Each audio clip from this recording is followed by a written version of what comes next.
using the wine corks. So there are a couple of ways that you can explore this. So you're gonna put the wine cork, you can see it, underneath the arch of the foot.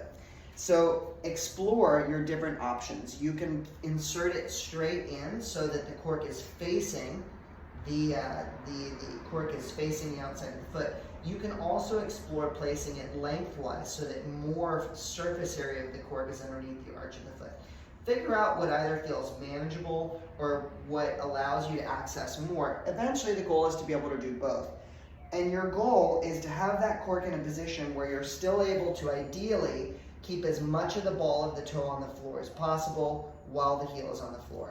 If you are super tight in here or you have flattened arches, you might find that it's hard to keep the ball of the foot down. Just do your best, and you're really gonna try and sink your weight into this.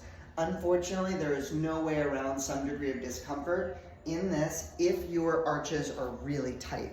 So you do it to tolerance, but you really try and work into it. You use your breathing and try and sink in, and try and hold it for longer than you would really want to, and try and just access it. With the plantar fascia, you really have to figure out how to relax into it, and that initial sensation for many people tends to be really uncomfortable until it lets up. Kind of like when you're going running and you get past that few mile mark where it just kind of starts to feel okay. This is like that, except ideally you won't be doing this for 3 miles. Another thing you can play around with, okay, is you can have this cork underneath the arch, and then you can place another cork underneath the big toe.